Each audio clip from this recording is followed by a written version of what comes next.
Bloomberg Audio Studios. Podcasts, radio, news. There is no way that we should be giving up British territory in Chagos. He is rushing a deal which will be disastrous and which will land taxpayers with a multi-billion-pound bill. Why does the Prime Minister think British people should pay to surrender something that is already ours? The leader of the opposition, Kemi Badenoch, there criticising the Prime Minister's negotiating skills last month. Are members of his own cabinet beginning to agree with her? Hello, you're listening to Bloomberg UK Politics. I'm Stephen Carroll. And I'm Yuan.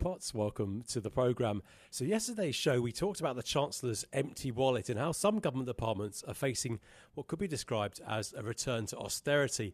Today we're discussing plans to send at least £9 billion to a foreign country in order to retain an overseas military base which already belongs to the UK.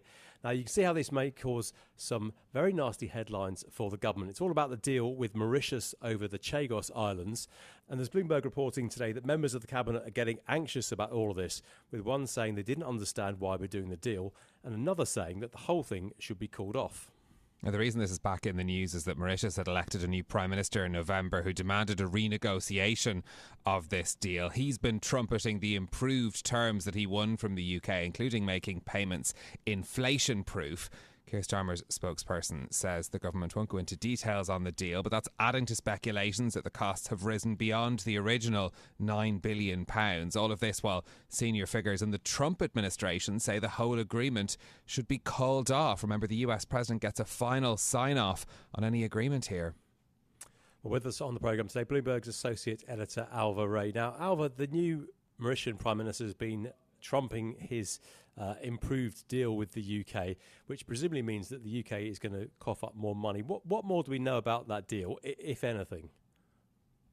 Well, I guess this morning it feels like we know even less than we did last night when that story broke, Yuan, because the government is denying those figures and it's not providing any more details, as you say, on this multi-billion-pound deal. They're just saying that the negotiations are not finished. So any speculation over whether actually the figure has increased, whether it's inflation-proof, whether it has in fact doubled, we actually don't know any of that. But there have been some kind of quite bad headlines, as you referenced. So, of course, as you might understand, the government says the negotiation process is private. We can perhaps understand that. But it sounds like that there's some real unhappiness at cabinet level about this agreement. Yes. Probably not just at cabinet level, but really at the centre of number 10. So really at quite a senior level, you're starting to hear some disquiet around it, really because of exactly what Yuan was just saying. You know, yesterday you were talking about spending cuts coming to certain unprotected departments, and today we're talking about potentially billions of pounds being paid to Mauritius for something that, to I think an average member of the British public, it wouldn't really be clear why. So I think that there's a lot of disquiet around sort of how the communications have been handled.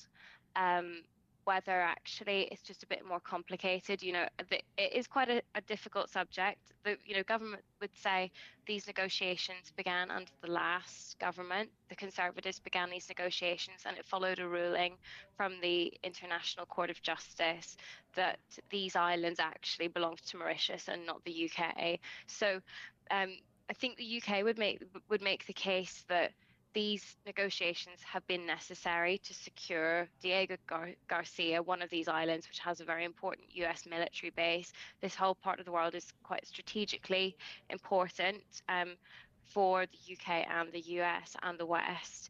And so actually just, they have to cough up some money, but they're kind of securing the best deals that they possibly can. That's kind of the argument, but I think a lot of people in government feel like it hasn't been well made at all, and are then now looking into it and thinking, actually, could we have got a better deal here? Yeah, the optics of sending billions abroad when public services are facing cuts are pretty bad, aren't they? You mentioned that there's already been some bad publicity. Do you think this has got a potential to get a lot worse and to cause real political damage to the government? I actually would wonder if this is the pinnacle of it and it will get better one way or another. I think that the fact that we are now hearing that senior officials are unhappy about this and that members of the cabinet, as we've reported, are unhappy about it, I think means that this can't really go on. I think the question is what what will now happen? Because I think there's some unhappiness with the communication strategy, which ultimately falls to Matthew Doyle, the Director of Communications in Number 10, but also Richard Hermer, who's the Attorney General, the sort of chief lawyer for the government. He was brought into the cabinet when Labour got elected. He has never been a politician before. Listeners will probably remember that Keir Starmer is himself a lawyer, so he basically brought in a lawyer friend, someone he's known for decades, whose opinion he really respects, to give the government very high quality legal advice. It's, in recent years, it's been a politician with, not very much legal experience, but a bit, who does that role. And Keir Starmer chose a different path and got a very, very experienced KC to do the job. But I think that just from speaking to a lot of people around Westminster here, I think that there's just a feeling that maybe he he's a good lawyer but less of a politician and is therefore not thinking of the politics of his advice. So I think they're kind of questions. I mean, I don't know if it's quite at the point where people are questioning his position, but I think he in particular is coming in for a bit of heat. It's difficult for him because his role is quite different to the rest of government. So, in theory, a lot of what happens in government is confidential, but his advice is really confidential. It's sort of by law. He can't comment on advice that he may or may not have given. He can't even say whether advice was given on decisions. So he has been kind of mute on all of this, and we still get reports on what he may have advised or not advised, whether he's toughened the position, whether he's causing trouble for actually lots of members of cabinet with pretty tough legal advice, but he's not really able to defend himself. So I think that's the one to watch, whether there's going to have to be some sort of change. But I think this is kind of what happens when you have a prime minister who is a lawyer and actually wants to adhere to international law and take these issues seriously and actually get the best legal advice available. Well, this also speaks to sort of the broader dilemma about the Chagos Islands as well. I mean, the International Court of Justice had ruled in 2019 that the takeover of these islands by Britain had been unlawful. The UN General Assembly also voted to affirm that ruling too. So the UK didn't really have a choice but to do the deal to return the Chagos Islands to Mauritius. I mean, is this really just about the money now? Because, of course, this is a story that dates back beyond before this election and well into the past. Yes, I think that that's what most people in government would say, even if they're quite frustrated with how this is playing out. But we had in some ways it was very different, but in a way there are similarities with a quite different story a few weeks ago around whether the government might have to pay compensation to Gerry Adams, the senior Republican. And again, there was quite a big backlash from the right-wing press, and it was a similar situation where essentially, if the government is to adhere to court rulings, international human rights law, it could well find itself in a position of having to pay compensation to Gerry Adams, among other people. And it's the same in this case. And I think that you can see from the coverage that in both of those cases, a lot of the right-wing press in particular just is not accepting that argument. They say, lawmakers here can set the law, they can challenge these rulings, that maybe there should be a bit more government pushback, whereas I think a lot of other people would just say the law is the law. And actually, I think that distinguishes Keir Starmer's government from some other recent governments we've had is that they want to adhere absolutely to the letter of international law. Kemi Badenoch obviously very keen to bash the government over the head with this, but it should be pointed out, it would be fair to point out that the Conservatives started this negotiation, didn't they, under Liz Truss? Yeah, absolutely. And we don't know what terms they secured, but Labour is saying that they've secured a better deal than the Conservatives did. But I think that all of these negotiations have been sort of hampered and undermined by these regime changes in several countries. So obviously we've had a change of government here in the UK since these negotiations began. But as you mentioned at the beginning, Yuan, we've also had a change of leadership in Mauritius, and now we have a new US president.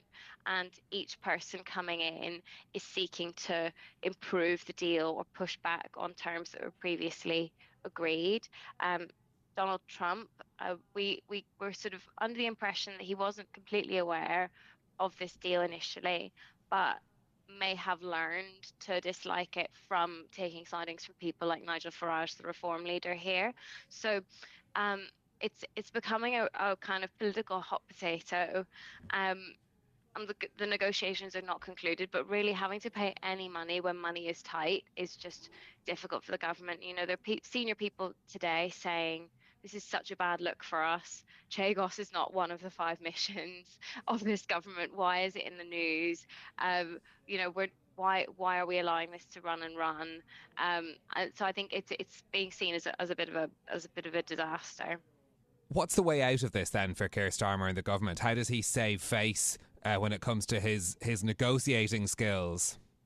Well, it feels as though some of this will be unavoidable, paying some money to Mauritius to maintain these islands and the all-important American security base. But you would imagine that they will just try to tighten up the communications, try to make the case that actually the Conservatives began negotiating this first, and it's kind of unavoidable that some money will need to be paid, but they're getting the best deal possible. But then separately, I just wonder about Richard Hermer's position and maybe a sort of toughening of the language around sort of people being too lawyerly in government, and maybe something happening around him. I think that's one to watch in the coming days. Ailbhe, great to get your thoughts. As Ailbhe Rea, our associate editor, joining us from Westminster. I guess the question for the government is, does all this go away when the deal is done, or does it kind of linger on as the government's spending billions of pounds when there's no money to go around?